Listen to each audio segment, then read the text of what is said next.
You are back in the Hoodwood. Doesn't seem like it's been 20 some odd years since Miles Davis left us. His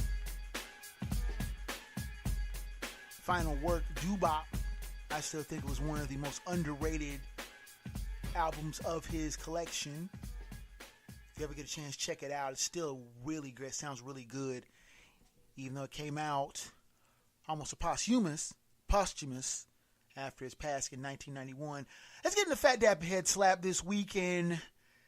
Phat Dap of the week goes to the expansion NHL Vegas Golden Knights.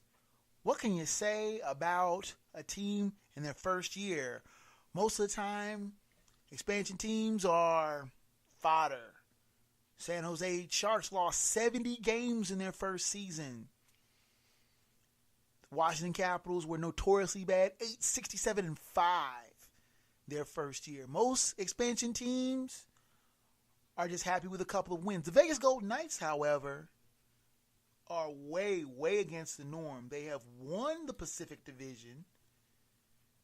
They made the playoffs and actually legitimately have a chance to make a deep cup title run in their very first year of existence. Don't sleep on the Golden Knights, who have been playing way over their heads.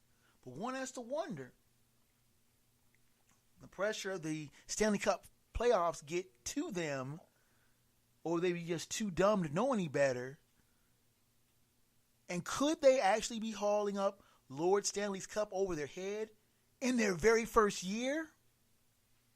Let's give a Phat Dap to the Vegas Golden Knights, a team too young and too dumb to know any better, but still in contention to take the cup. And now our head slap of the week. I have to give a head slap to Jim Boeheim of Syracuse. Now, I've never been that much of a Syracuse fan.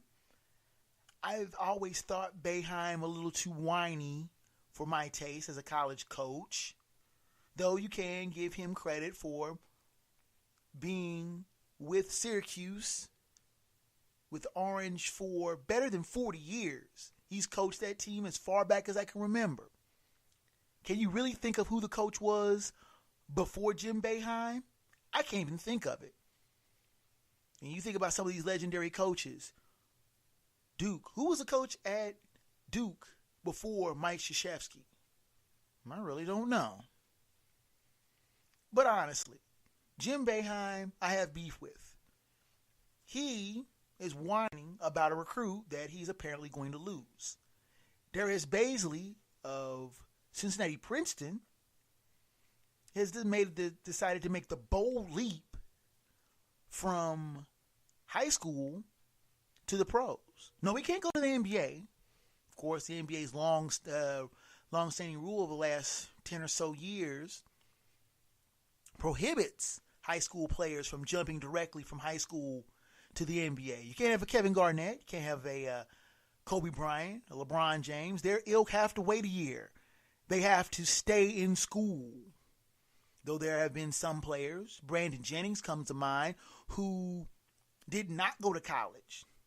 Instead went to a foreign land, played a year, then came back and played in the NBA. But more often than not, the NCAA takes these one-and-done players and holds on to them for that 1 year and hopes they can make magic. Kentucky has done it a few times, taking a bunch of one-year players and gone as far as they can get, though they didn't get far this year in the tournament. John Calipari constantly saying that this team was too immature to win a title and that most of them should stay in school.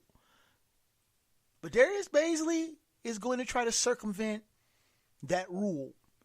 Baisley has decided he is going to try to play in the NBA G League, the developmental league that the NBA has created for middling players or players who don't get their names called in the first two-round NBA draft. Many players come out of the G League What's once called the D League, now it's the G League because it's sponsored by Gatorade. But many players have come out of the G League to become legitimate players. One can think of one like Sean Kilpatrick from my beloved alma mater. He played in the Developmental League All-Star game and now plays with the Chicago Bulls after bouncing from one team to another, but now seems to have latched on with the Bulls and is playing well. Bazley is a great player. I've seen him play. He is the type of player that coaches, college coaches, salivate over. Jim Boeheim saw Bazley as another Carmelo Anthony, the player that led him to his only national championship in 2003. He sees Bazley as the type of player that can revitalize Syracuse from a middling NCAA qualifying team to a team that could be a real national contender. But now he is saying that Bazley, eschewing going to Syracuse, he had ditched Ohio State before and decided he didn't want to go to Ohio State and wanted to go to Syracuse. He wasn't saying anything then, Boeheim, but now the apple cart has been upset. The sense of order has been disturbed because his type of player is not coming. His player is not coming. The player that he wants is not coming to play for him. Now, the situation is all awry. Jumping to the G League is a bad thing. He doesn't think that'll prep him for the NBA. Like a year in college, being under the thumb of a dictatorial coach will be that much better. You have to wonder the greediness of coaches. I spoke of the vagabond coaches last week in my final thought. Coaches can come and go, do as they want. But players have to be duty-bound, honor-bound to their commitment, well, at least for a year. But then if they decide to go on to riches in the NBA and the pros, the coaches don't care. They've gotten their 1 year out of the player. But when that player decides to eschew playing in college, then the order has been upset. My head slap is to Jim Boeheim, complaining and ragging on Bazley for deciding to jump over going to Syracuse and going directly to the pros. A coach that should know better, but can't keep his mouth shut. Back for a thought in just a moment.